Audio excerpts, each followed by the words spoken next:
ہم اگر کشمیر کو کے موقف کو طاقتور رکھنا چاہتے ہیں، ہماری ضرورت ہے کہ ہم فلسطین کے مسئلے کے حوالے سے بھی اپنے موقف کو وہی رکھیں جو قائد اعظم کا تھا، جو رحمۃ اللہ علیہ محمد اور علامہ اقبال رحمۃ اللہ علیہ کا تھا۔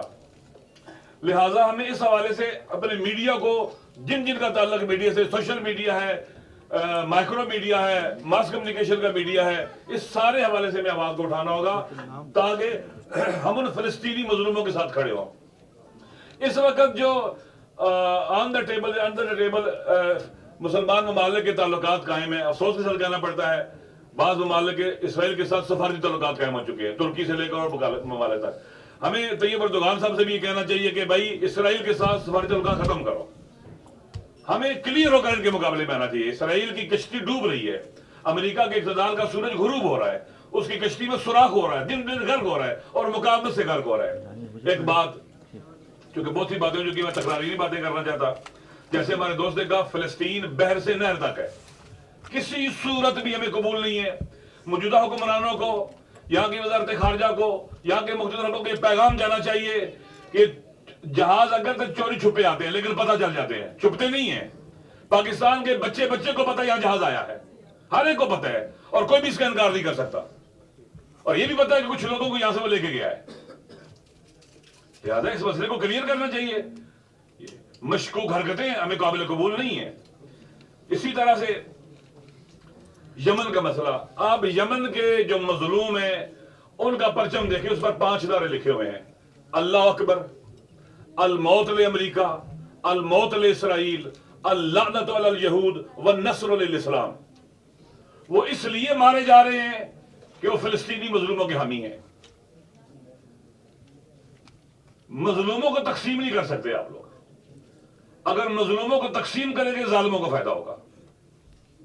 مولا علی کا قول ہے، وصیت نامہ ہے ان کا اپنے بیٹوں سے کہ کونا للظالم خصبا للمظلوم عونا، ظالموں کے خصم اور دشمن بن کے رہنا، ظالموں کے گریبان میں ہاتھ ڈالنا اور مظلوموں کے مددگار بن کے رہنا۔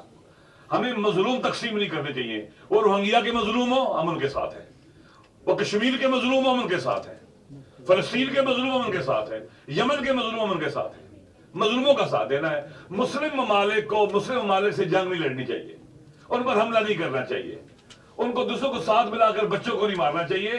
ہمیں کہنا چاہیے کہ خادم حرمین، آپ خادم حرمین ہیں، خادم حرمین کو چاہیے کہ جو حرمین کی طرف، قبلے کی طرف نماز پڑھتے ہیں، جو مدینہ والے کے امت ہیں، ان کے ساتھ آپ رحماء بینہم بنے، اشداء علی الکفار بنے۔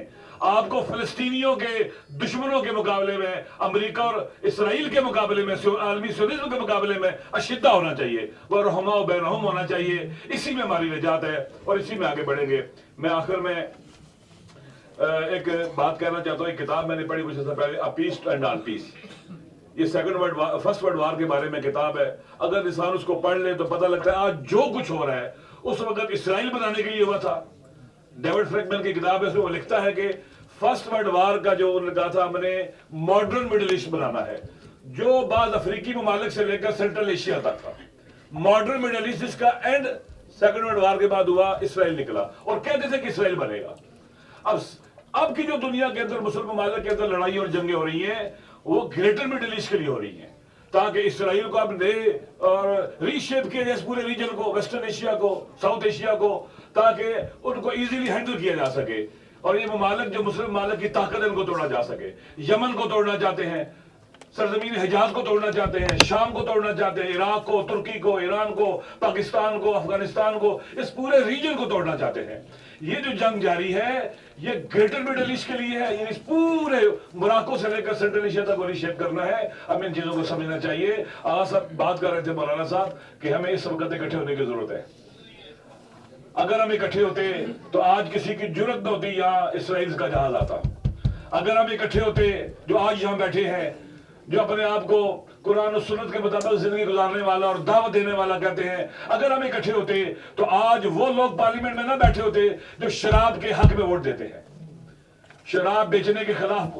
جو ہندو لے کے آتا ہے کیا اسے کہتے ہیں قرارداد، وہ کہتے ہیں شراب نہیں بکنی چاہیے اور یہ کہتے ہیں کہ شراب بکنی چاہیے۔ میرے خیال میں یہ ہماری کوتاہیاں ہیں، اس میں ہم ذمہ دار ہیں. اللہ ہمیں توفیق دے کہ ہم اپنی کوتاہیوں سے اپنے آپ کو نجات دلائیں اور اپنی ذمہ داری اور فرائض سے ہم اپنے آپ کو اپنے فرائض کو انجام دینے کی کوشش کریں. اللہ ہمیں توفیق دے. شکریہ جی. بہت شکریہ جی، بہت شکریہ. چھوڑیں گے